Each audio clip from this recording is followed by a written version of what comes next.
I'm Malcolm Vandels, and this is an excerpt from Do the Wrong Thing, a book series or extra long novel that opens with a woman trying to kill herself. She says, "I don't know why I tried to do this," and by way of explanation tells her life story. We were in book 2 previously in Do the Wrong Thing, aka last week. Julian draws a heart on Ava's hand, but Ava erases it. Modern day Ava describes a Christmas where her mom says that people are probably telling Ava she can write just to be nice, and her younger brother then mocks their mother. Next chapter is called Meatbone. Art for non-majors, aka the language of drawing, is on Monday nights.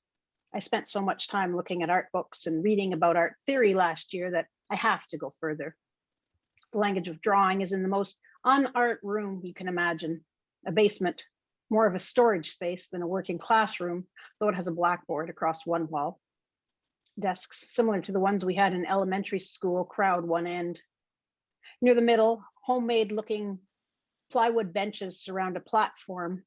Each bench has an elongated wooden cross jutting up at the front. We students straddle these benches and lean our drawing boards against the crosses. A slat of wood nailed to each bench close to where our thighs hug the seat keeps the boards from sliding down. On the platform, Michael, who drives in from Concord to teach the class, sets up his own lamps and turns off the fluorescents. On our first night, he arranges groups of wooden, white-painted objects, cubes, rectangles, and spheres on a table on the riser. "Sketch them fast," he says. "Sketch them slow. Draw them starting at the center. Draw them starting at the edges. Sketch their shadows. Draw the empty space around them." I walk around the room after our exercises and realize how truly bad most of my classmates are.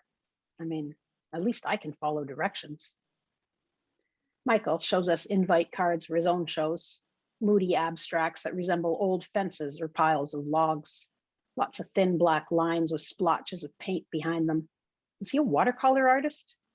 I don't ask. Michael is frequently tired, often depressed, and always sardonic. One day he brings in a mannequin. When I walk around after our first task, I'm stunned to see that all the Asian girls, who make up most of the class, have drawn Asian mannequins. I look at the dummy. As far as I can see, it's Western, with straight, round eyes, not slanted, narrow ones. Am I right? I presume I am, because we're in Canada, North America. I remember how my friends in high school all commented on my mom's accent. "I can barely understand her," they'd say.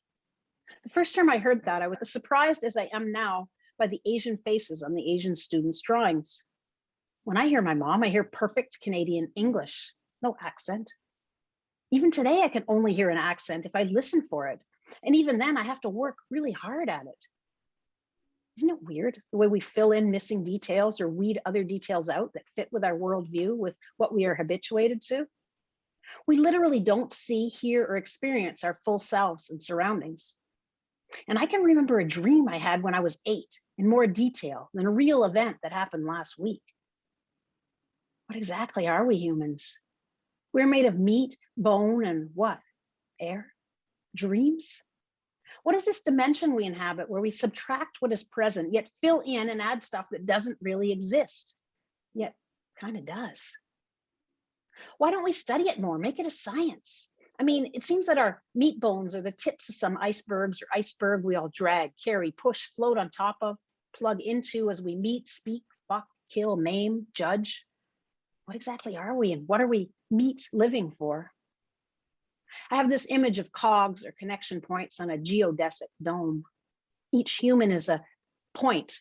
As we move, speak, think even, we move our points, causing the whole structure to shift. But since the structure is unimaginably huge, 7 billion points and counting, though there are non-human points too, animal, vegetable, rock, concept, things we haven't been introduced to yet, a huge evolving amoeba, fungus, virus, electron, bit, anima. We send out spores, let's say, men in rocket ships, or music, the Beatles, Tchaikovsky. Our little bodies are pinheads sticking out of a vast soup that's really us. I'm almost crying thinking about it. What's the purpose of our skin and flesh?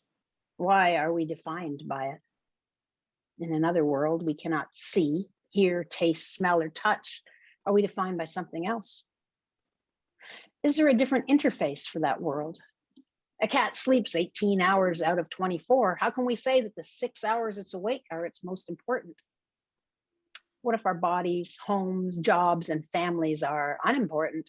What if they're secondary to the data, dreams, or subconscious nonsense we only glimpse as we go about working, living, dreaming, and performing human?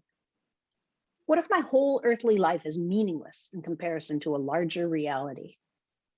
It's glorious, freeing to think about this. I mean, this music, this artist, B.B. King that I'm listening to, it has to mean something. If only, hey, fellow meat bone, listen, doesn't this stir you up? Music is just sounds selected and organized. How does it make my heart ache or jump for joy? I'm just a meat bone. The sounds are just passing through a meat bone.